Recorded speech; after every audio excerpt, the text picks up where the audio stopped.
Welcome back to my channel.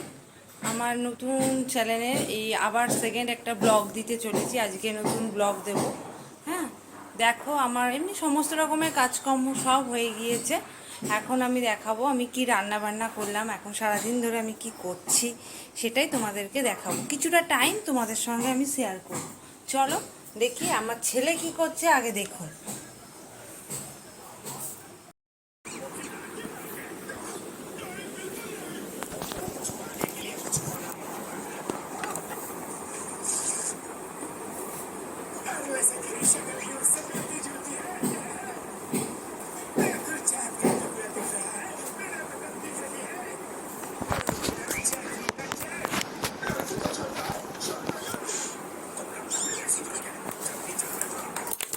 দেখো বন্ধুরা, এই যে ধুতির কাপড় আর এই একটা ধুতির কাপড়, এর মাপটা আমি তোমাদেরকে দেখিয়ে দিচ্ছি। বাবু টিভিটা একটু আসতে দাও, একটু ব্লগ করছি। এই যে লম্বায় নেওয়া আছে 6.5, লম্বাতে 6.5 আর চওড়াতে 8.5, মানে এটা হচ্ছে 8.5, এটা 8.5, এটা 6.5 আর এটা 6.5, ঠিক আছে। আর একটা কাপড়, দুটো টুকরো কাপড় লাগবে। আর একটা কাপড়ের চওড়া হচ্ছে 4.5 আর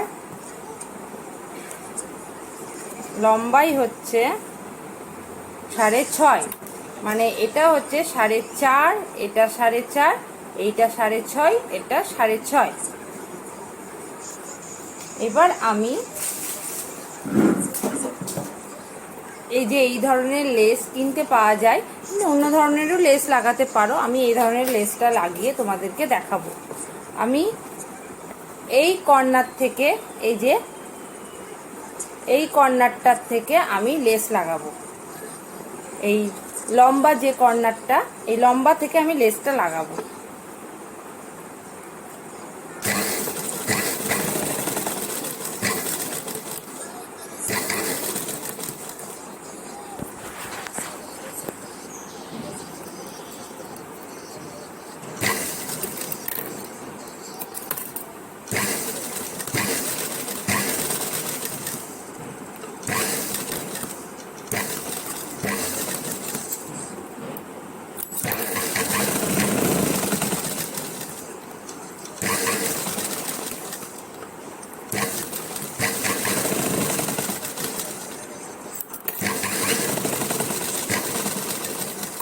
এই দেখো বন্ধুরা, আমি এইভাবে লেসটা লাগিয়ে নিয়েছি। চওড়ার দিকে এই লম্বা থেকে শুরু করে চওড়ার দিকে এইটুকুনি লাগিয়ে আবার সেলাই করে নিয়ে আবার এইখান থেকে নিয়ে এই লম্বায় নামিয়ে দিয়েছি।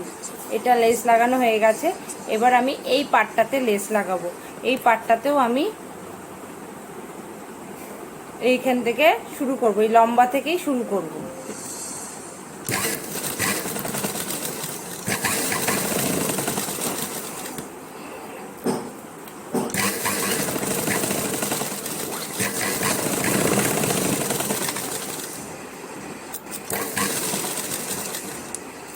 এই দেখো বন্ধুরা, আমার লেস লাগানো হয়ে গিয়েছে।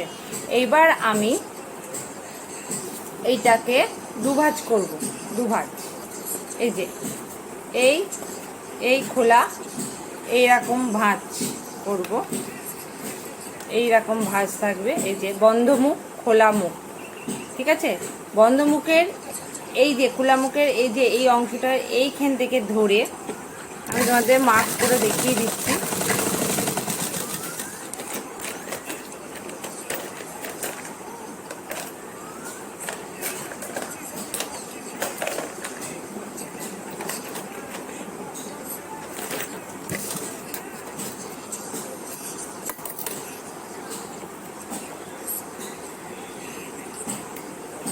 দেখো পেনের কালি দিয়ে মার্কিং করা আছে। এই রকম ভাবে জিনিসটাকে সেলাই করতে হবে, করে এই যে কর্নার করে এইভাবে কেটে নিতে হবে। দেখো জিনিসটা ঠিক এই রকম আসবে। এবার আমি এখানে কুচি করব। এই যে এই যে খুললাম, এই মাঝ বরাবর আমি কুচি করব। যে কটা কুচি হবে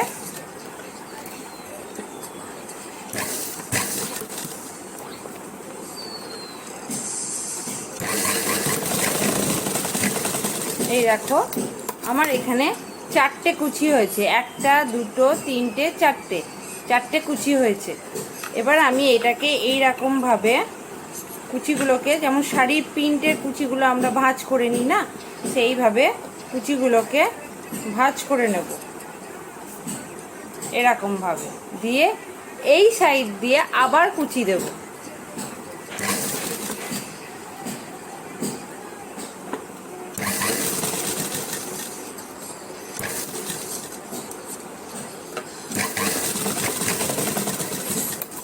এই দেখো বন্ধুরা, এই ধার দিয়ে কুচি দিয়েছি। এটা কিন্তু ধুতির অংশটা হয়ে গেল, নিচের অংশটা। এবার ধুতির যে কোছাটা থাকে আমি সেটাই এবার করব। এই যে কোছার কাপড়ে আমার তো লেস লাগানো আগেই হয়ে গেছে, এবার আমি এটাই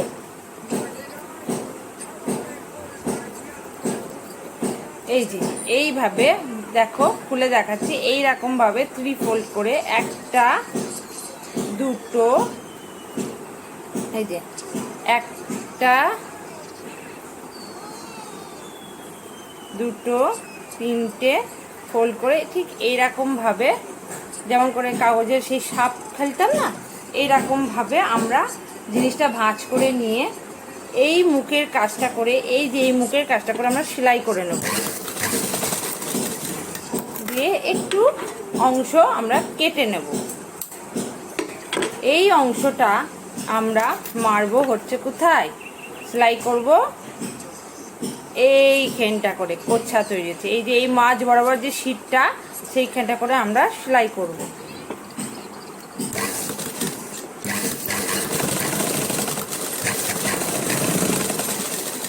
এই দেখো আমার কিন্তু ধুতি রেডি হয়ে গেছে, কিন্তু ধুতির যে বাঁধতে যে কাপড়টা বা লেসটা লাগবে সেটা এবার আমি লাগাবো।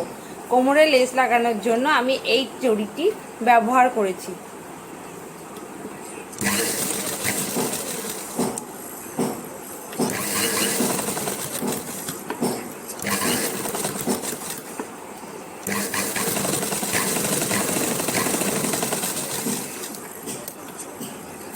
এই যে আমার কিন্তু ধুতি রেডি। এইবার প্রশ্ন হবে কি, গায়ে তাহলে কি দেবে? গায়ে অবশ্যই কিছু একটা থাকবে, যেটা হলো চাদর। সেটাও আমি তোমাদেরকে দেখিয়ে দেব।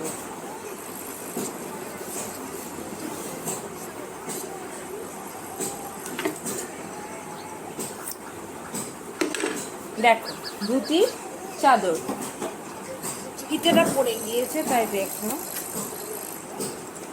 ধুতির চাদরের ক্ষেত্রে আমরা লম্বাটা নেব এই 10-10.5 ইঞ্চি, আর চওড়াটা নেব 1.5 ইঞ্চি। এটা হচ্ছে 1.5 ইঞ্চি, এটা হচ্ছে 10 ইঞ্চি। কোমরে যে জড়িটা আমরা লাগিয়েছি লেসটা, সেই লেসটাই আমরা ওড়নার দুপাশে লাগিয়ে নেব।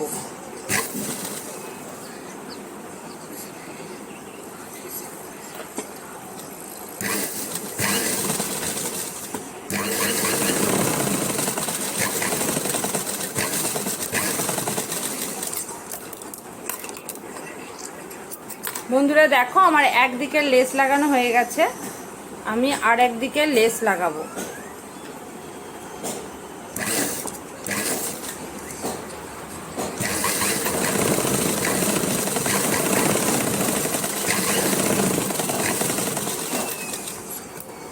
এই যে আমার দুদিকে লেস লাগানো কমপ্লিট। এবার এই ধারের লেসটাও আমি লাগিয়ে দেবো।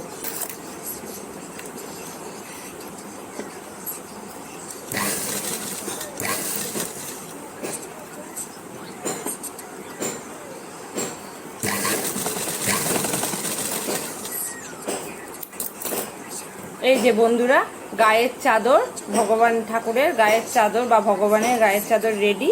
এবার আমি এটাকে এইভাবে জোড়া লাগিয়ে দেবো। যখন আমি ঠাকুরকে পরাবো তখনই ওটাকে খুলে নিয়ে পরাবো, তাহলে হারাবে না। এই হয়ে গেছে আমার ধুতি রেডি। তোমাদের পুরো ফিনিশিংটা আমি দেখাচ্ছি। ধুতি যখন তোমাদের রেডি হয়ে যাবে তখন একটু ভেতর দিয়ে হাত ঢুকিয়ে জায়গাটাকে ফুলিয়ে দেবে, তাহলে ধুতির শেপটা পুরোপুরি এসে যাবে। এইরকম বাঁধলে বাজারে দেখবে এইভাবেই ধুতি বিক্রি হয়, ঠাকুরের ধুতি এইভাবেই বিক্রি করে। এই যে বন্ধুরা, আমার ঠাকুরের ধুতি একদম রেডি। তোমাদের যদি কোনো অসুবিধা থাকে বুঝতে, তাহলে অবশ্যই আমাকে জানিও কমেন্টের মাধ্যমে। আর আমি তোমাদের ঠাকুরের সাইজ অনুযায়ী আমি বিভিন্ন রকমের ধুতি, বিভিন্ন সাইজের ধুতি দেখিয়ে দিতে পারবো। তোমরা কমেন্টে জানিও কোন সাইজের ধুতি তোমরা দেখতে চাইছো। এটা আমি 3 নম্বরের ধুতি দেখিয়েছি। তোমাদের যদি ভালো লেগে থাকে আমার এই ব্লগটা, তাহলে লাইক, শেয়ার, সাবস্ক্রাইব এবং কমেন্ট অবশ্যই করো। অনেক অনেক ভালো থেকো, সুস্থ থেকো। আবার বাই বাই বন্ধুরা।